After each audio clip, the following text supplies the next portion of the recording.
Welcome back to Ask the Good Doctor. We're having a little bit of fun here with Earth, Wind, and Fire, of course. I'm Dr. LaJoyce Brookshire. Joining us is Dr. Kirk Charles. I'm calling you doctor. I'm calling Dr. Nate doctor. I like that. He is a certified fitness trainer and corrective exercise specialist and author of The First Aisle and The 2-Minute Workout. Welcome back, Kirk. Hello, how are you? Hey, good. Listen, one of the first things I tell everybody who comes to see me is that they must work out. Must. And it's one of the things that we can do for free.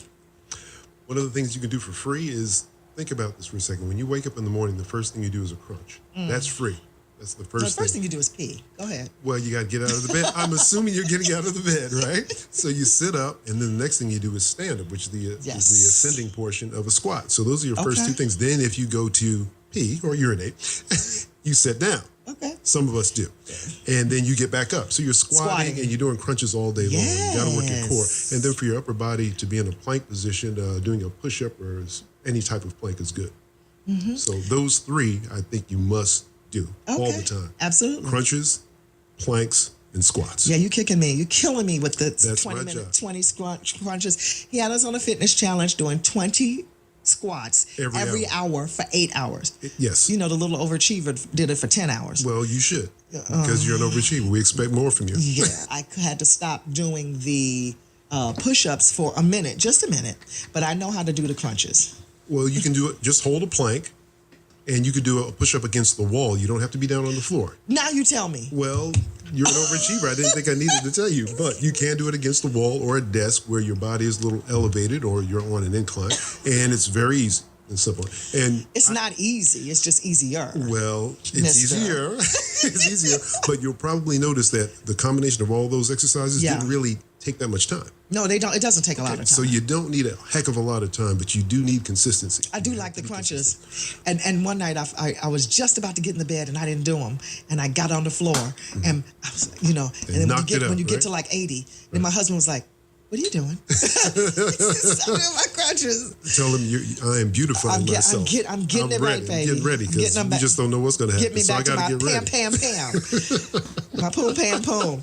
Now, what do you suggest those who are getting back into shape? Like, people who have come to an injury like myself. I fell and had a devastating foot injury for a year and a half. And I went literally from a wheelchair to crutches to a walker to the knee scooter to a cane to shuffling around until really it just wasn't sore anymore and it healed itself. And I rejected the surgery, holla, because I'm that girl. And I did it the old-fashioned, what shall I say? What's his name? Rocky Balboa way. I took it through the snow and I took one for the team. And the 30-pound weight gain. So water aerobics has helped me get back into shape because it's low impact. Which is a great exercise. And as we get older, we do tend to need more low impact exercise. Yes, I must admit it. Although we are very young and we look great, but the clock is still ticking. Are you? I don't think you are. Yeah, how old are you? 55. I told you I remember 55. And you're 45, I thought. No, baby. 35? No, baby. Okay, well. I'm older than 55. Okay, well, let's just... Heading to 57. Heading to 57. However, as we get older, we need less impact because of the knees, the ankles, the hips, what have you. And you have to start out slow. But first, make sure you're cleared by your doctor to engage in the exercise. And if you need to go through physical therapy, do so. I get a lot of clients at the gym who come to me after going through physical therapy. So we want to make sure we don't re-injure or aggravate whatever type of chronic or maybe even acute injury that you had. Sure. So we must proceed slowly, but again, I must stress consistency is the most important thing. It is indeed. If you work out really, really hard, 1 hour per week, you increase the odds of being injured. I see it happen all the time. True, absolutely. So I'd rather you do, like I said before, the squats, sit-ups, the crunches, push-ups. Just do those mildly or just let them seep into your day. And it doesn't take a lot of time, but I'm telling you, you will build up the power that you need in order to do further exercise. Now, we are going to start our new year, new you program right now. Yes, we are. And we're not going to wait. We're going to get a jump start on the holy days and the really, really cold weather. Is that a good plan? That's a great plan because now we are entering the most dangerous time of year for physical fitness because we're going into the holidays. Okay. And as soon as Thursday comes, people are going to pig out, and I know they will. They're just going to go for it. And then what's going to happen? all of the holiday parties start. Yes. And then the holiday is actually here, then New Year's here. Then everyone floods to the gym. Oh, Yes. we're going to get together First in the week, next the 30 first days, week. and then they peter out after like 7 to 10 days. Yeah, and for the average person. Can I tell you something? This is the from Thanksgiving through Valentine's Day is like my downtime in my office. Like I could literally close shop, go on a world cruise, and then come back and get ready for everyone. Literally, my phone barely rings, and that's okay because it's the ebb and flow of the industry. But in the gym, people get that, and except there are a couple of people who do come like the first couple of weeks of the new year who are really serious about their New Year thing. But I am completely opposed to the binge holiday season, and then I'm going to do something in January to combat that. What do you say? I'm opposed to that also because that's one of my top excuses for people. I'll do it after the holidays. Yes. There's always a holiday every month, and there's another party, and then there's this and that. I mean, there's always something coming up, so you can't use the holidays as an excuse to not do what you know you should do. Okay. So again, if we don't bite off too much regarding the exercise, and we stress consistency and not a whole lot of volume, but consistency, and as you build up tolerance, you'll be able to do more. If you do it that way, you will have less tendency to fall back, excuse me, into bad habits. Okay. And just not do anything, and just become lazy or a couch potato. Yes. So consistency, small amounts to start out, and gradually build yourself up instead of trying to cram it all in one setting. And that's what the average person does because they're just so shocked and appalled. Sometimes when they look in the mirror, they're like, I can't believe I let this happen. I gotta do something right now. Okay. You go crazy. Or you go to put on something and you really figure it out.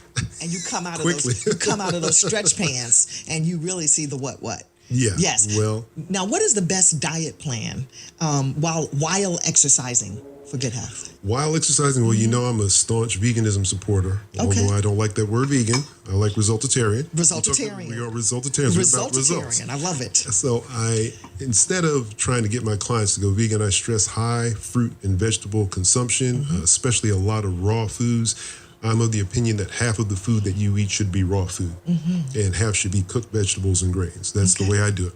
But for my clients, I stress to them at least 75% of what they're eating should be plant fare. Okay. I'll give you the extra 25% to play around with. Okay. Just so you get used to it. And then once you get used to it, then we're going for 100%. Okay. So it takes time. How about it does take time? It takes time and you can't rush it. And I found that out the hard way. Okay. In the past. Isn't that the truth? Yes. Now, what supplements do you recommend while exercising on a vigorous plan? I don't take supplements when I'm exercising on a vigorous plan. I feel that we should stress the fruit and vegetables, number one, but I stay away from the high protein supplements. Okay. I'm not a big believer that you should overload your body with protein because in this country, we have diseases from too much protein, not too little. So I think we've been oversold on that one aspect. Aside from that, the way they're made, there are like a lot of cancer-producing agents in there, and IGF-1, and a lot of methionine, things of that nature. And these are all chemicals. So I would probably stress more of the herbal supplements if you have any particular ailment. But I stay away from the protein supplements. I understand that. And if you're going to have a protein, it needs to be a vegetarian one, like a pea protein. That's an excellent one. Or an organic protein. My favorite is, I can't even call the name of it right now. I just see the big blue jar.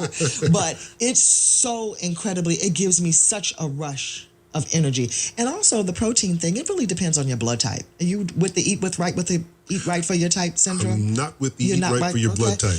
Let me tell you, it works for some people. And I've heard some good things about it, but that's not something that I know much about. Subscribe to, and I don't exclusively subscribe to it, but when nothing else is working, I have to look at that. Well, you have to explore all options. You have to explore all options. But the foundation must be a good diet, fresh vegetation. Oh, yes. That has to be the foundation. And once you get that foundation in place, and if you feel you need something to add on top of that, go right ahead and give it a shot. Yeah. But that has to be there because if you don't do that, I don't think anything else can really take off. It's like a tree. If the root is all mangled and the trunk grows crooked, well, the tree can't grow as high as it possibly can. But when the foundation is solid, you can soar and take off. That's right. And see, one of the things that I like about supplementation is the fact that a lot of people's trees are not solid yet. Absolutely. And what I help people do when they come to me is I help them to establish a baseline that's missing.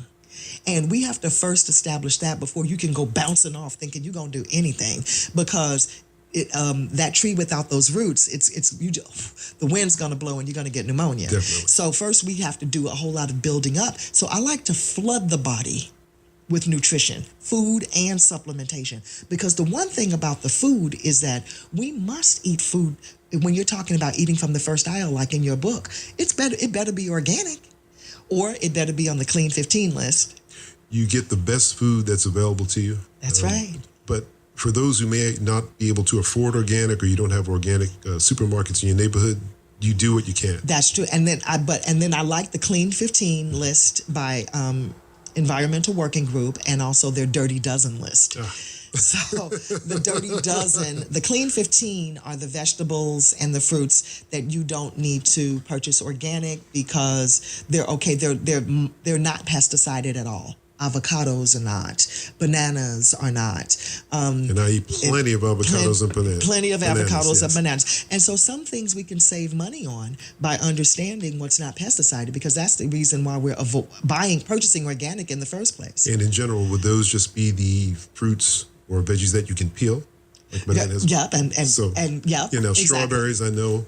So can be toxic. Do not. Okay. And grapes and apples and I love all celery. of those things too. I love exactly. them all, yes. But there's nothing like the smell of organic celery. It is I put it in a lot of my dishes. I put because it in I don't... every. and so does my daughter. My daughter is on an exclusive diet, steady diet of organic celery and organic applesauce. And if I want to punish her, I go, no celery and no applesauce. She go, no, I need. And I posted a picture a couple of days ago that she had made her own snack. Which I saw that picture. Yes, and it had celery, blackberries, grapes, and something else in there. But well, she should be here with us telling us what to do. Well, she's at dancing right now, so good she for does. her. Cool. Yeah. So, it's interesting that, you say that when the first aisle, only buy organic when you can, yes. you say. And also, but what's interesting? Yes. Some people don't believe in the concept of eating fresh vegetables, that they are so trained, familial-wise. It's a familial thing to go to that frozen food section. Or get those canned string beans. But sometimes we got to break tradition. Sometimes. I don't want to say it, but I was sort of raised on alcohol. I could continue to drink it. I was drinking beer when I was a kid. It was fun too. I didn't know what I was doing, but I couldn't continue that. So sometimes we have to break tradition. We have to do something a little bit differently. To get a different result. And it's about being a resultatarian. It's about results. And that goes along with what I always teach, is that your biography does not have to be your biology. Not at all. Unless you are doing exactly the same things that Mama and them, Auntie and them, and Granny and them did.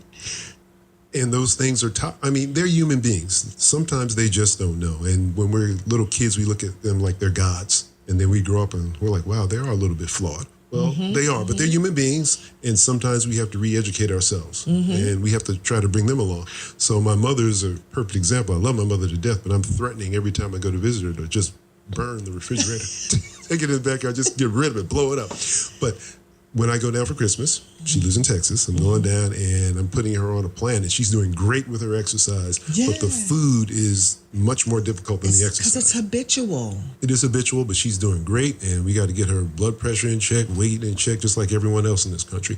But she's doing an excellent job. I'm sure she'll hear this program, so I have to tell her how great she's doing. Yay, Mom. And she's kicking butt. She's 74, 73. Nice. She's doing very well. And I told her, this is our goal for you next year, Mom. And for everyone out there listening, you have to have a goal. She has to be able to run 2 miles by June, which is her birthday. Ooh, blessing. I'm not taking anything less. So when she's out there, walk a block, run a block, do whatever you have to do, get up to 2 miles, because she's coming up here and I'm running in a 2-mile race with her before my 5-mile race. So she must be ready. And she's doing what she has to do. That's beautiful. She's doing great. Very proud of her. Very proud. And she looks good. Now I tell my mother also, and sometimes you have to remember how you were when you were young. I was in the gym today with a lady. She's about 40 years old, and her daughter's 21, 22. And I said, didn't you look just like your daughter when you were that age? She said, yeah, I did. She looks good too. I'm like, yeah, she looks great. She's 18 years old. You can still do that. Yeah. You can have it back. My mother, she was in beauty pageants when she was young. She had me when she was younger, and she won Miss Fine Brown Frame and this and that. I'm like, go ahead, Ma. And I've seen the pictures. I'm like, Ma, that's what we're shooting for. Now, Some people call me unrealistic. That's fine. No. But that's my mother. I expect greatness from. Haven't you seen the bodybuilders? That 80-year-old woman, what's her? Ernestine? Yeah. Ernestine is tough. She's tough. Fierce. Ernestine is hot. I like Ernestine. She's a nice lady. I don't know her, but I would hope to meet her one day. But she is tough. Listen, that is like a moment to cut her out and place her on your refrigerator and aspire to be that. And she started later in age, I believe, in her 50s. Later in age. So anytime. There's the best hope. time to start is right now.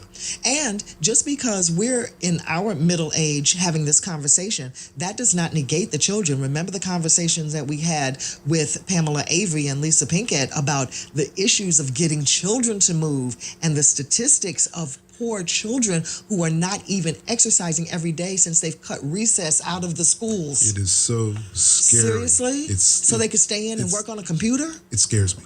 And this is why we have the vitamin D deficient society sitting up under fluorescent lights all day, every day.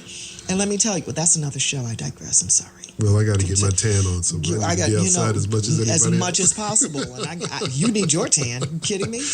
I need my tan too. Open that sunroof every single day and let the sun shine in. Okay. Yeah, so sunshine is important. Get outside as much as you can. I prefer to be outside exercising, and I ran like 4 or 5 miles today. Almost killed me, but I did it.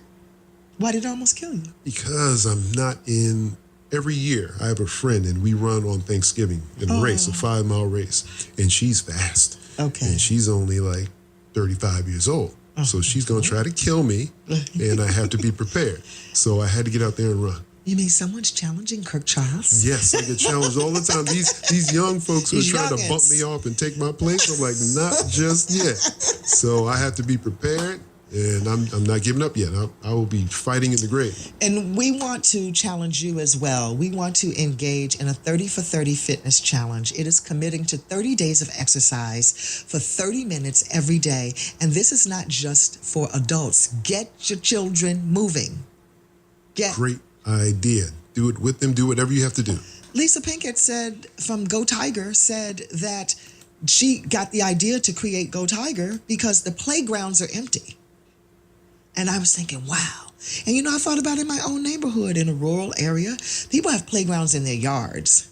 So they're not going to playgrounds unless it's like a designated group play date where there are too many people to be in your yard on your stuff. But other than that, they're not in playgrounds, especially in inner cities. And I take up the safety issue. But we have to create our own safe spaces. Things have changed, I guess, since we were kids. Now kids have video games and they put the goggles on or the glasses and they can see themselves moving and they're not actually moving. I don't understand it, but the culture has just changed.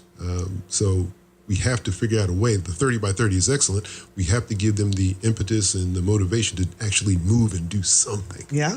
Combined with eating properly and no excuses attitude. No they excuse. all have to go together. No excuses attitude. None. Yeah. Well, we're going to take a quick break. Don't go away. And when we come back, Kirk Charles and Nate Jordan will outline us what to do for food and for the body during the holy days. I'm Dr. LaJoyce Brookshire on SiriusXM Urban View, Channel 126. Sometimes a celebration. Ow! Oh!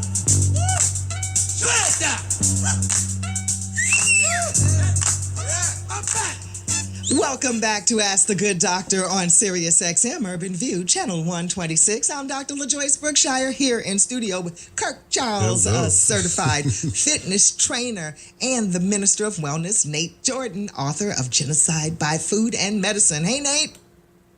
Hey. Okay. Now, I know we've just completed the Alkaline Challenge, which has been awesome. I'm personally going to stick with it. And now we're going to have our 30 for 30 Fitness Challenge. It's committing to 30 days of exercise for 30 minutes every day. Now, this is not for adults, just for adults. Get your children moving. Get your mom and them moving. Everybody, move. Oh, that should be like, wasn't this not Michelle Obama's campaign? Let's Move campaign? Yes. Absolutely. And Kirk, for everyone out there sucking their teeth, because I like that. I hear things through the radio. See you sucking your teeth, rolling your eyes like, oh gosh, they're going to ask us to do that. Tell us 3 things we should be accomplishing for the fitness challenge. 3 things. Number 1, we want to lose some weight, because most people want to do that, but I don't want you to focus too much on the scale. I want people to see more striations in their body, because some people are more heavy set than others, and we can't always go by all the BMI and the weight numbers. You just want to have muscle definition, and especially in the midsection. So if you see muscle definition in your midsection, you're doing very, very well. That's number one. Number two, energy. I always say, find someone half your age and work out with that person. If you got kids, hang out with them, because they just have boundless energy. And number three, we would hope that you drink a lot of water, eat a whole lot of fruits and vegetables, because it will help your skin clear up. And a lot of times when you have skin rashes and all types of things going on that you don't want, the first thing we want to do is slap something on top of it instead of working on the inside out. and so it comes out. So those are the three things that we should be looking out for. And Nate, what would you say we should be eating for the 30 for 30 challenge? Well, if your goal is optimal weight loss, then I agree with sticking with the alkaline, or another word, the anti-cancer food. So that's the 6 superfoods, or the G bombs: greens, beans, onions, mushrooms, berries, and seeds. So it's the SSS diet: smoothies, salads, and soups. I love it. Okay. Right. What else? I mean, that's right. For maximum weight loss, you stick into those those foods that grow straight from that garden and on a tree. That you combine that with the fitness challenge, and as the brother said, you'll tremendous results. And I agree 1,000% with what Nate just said. 1,000. Absolutely. And I would also stress, again, a combination of raw and cooked. I like both because there are some nutrients that are better in their raw state, some that don't really survive the cooking process. So both, I would Absolutely. suggest. And one of the things that we don't discuss a lot is the fact that people who are not used to eating healthy foods, they need to eat cooked vegetables before they start jumping into raw, because they're going to have a problem digesting. They could have a big problem. Problem digesting. And that's where some enzymatic support can come in with taking digestive enzymes, because to overcome the gaseousness that can occur with eating some raw vegetables when the body is not accustomed to it. But hang in there, because it will change. And it will change for sure. Now, one of the things that I say we should be mindful of during this season, of course, is to stay alkaline whenever possible. So when you eat that sweet potato pie at grandma's house, it won't kill you. That's where you want to be. You want to be doing the healthy things most of the time, so that when you take a left, occasionally, you're not going to die. And we do. We take those lefts. Yeah, and it's okay sometimes. We run off the road sometimes, but you got to get back out of that ditch. Now, don't eat the whole patty pie. Okay? For me, I can't even take a bite. But well, when you take one, no, I can't. You know what? See, some I just things have to stay away. Yeah, exactly. Because some things are just so over the top, overt, that I just have to say, no, I pass. So, and one of the things that we have to be mindful of too during the holiday season: don't accept every invite. Don't feel obligated to be everywhere. Pace yourself, my lovelies. There is going to be another party in 2 days. Definitely. There's probably going to be another party tomorrow. Pace yourselves. Drink water, please, especially if you're going to be drinking alcohol. And what I suggest is eat before you go to some of these parties, because then you won't binge once you get there. Pre-game all the time. I do that all the time. I do too. But what's interesting is that people always say, look what I made you, LaJoyce. I have my little corner, my little stuff over there, and I say, thank you very much, and I eat the tomato. But I'm okay with that. But I have already eaten once I arrive, and I just blew my own cover. But, that's what I'm doing. So I am really fellowshipping and socializing. We also want you to go to bed by 10 whenever you can, because there are going to be a lot of nights when you won't. That's a big problem. I have a huge challenge, staying up too late and getting up way too early. That's why. I need some extra rest. That's why you think I'm 40, whatever you just said earlier. No. That's because sleep is an elixir. I believe you. It's the best thing going. It's the fountain of youth. It is indeed. And this is how we will keep it healthier for the holidays. Now, how can people reach you, Kirk? They can reach me online, kirkcharles.com, KirkCharles.com, on Twitter, KirkFitBeyond50. And that's the best way to do it. I'm here. I'm available. All right. And Nate, you have an event coming up. Tell us all about it. How do we reach you too? Yeah, so my website is theministerofwellness.com. And if you search anywhere on any social media, Instagram, YouTube, Facebook, or Twitter, the Minister of Wellness, and you'll find me. For those in St. Louis or the surrounding area, I'm having a 2K19 health and wellness seminars designed for anybody struggling with obesity, diabetes, whatever you're struggling with. You want to come to this seminar, and I'm going to have holistic medical doctors there, and they're going to give you all the knowledge you need. I'm going to have a personal trainer in the same frame as the brother on the brother Kirk here. And then I'm going to do what I do best, and that's motivate people. Motivate you once you get the knowledge, because there's a lot of people that have a lot of knowledge, but they can't overcome those 12 components of food addiction. I'm going to go over all 12 of those too. Give me one right now. Just give me one component of food addiction. Well, the worst one for this for the season of gluttony is the fifth component. That's social normalcy. Everybody's eating themselves to death, and most people cannot step away from what everybody else is doing. And then the ones that are doing it because they feel ashamed and guilty about what they're doing to themselves, they want to keep other people sucked on the death train with them. Into the vortex.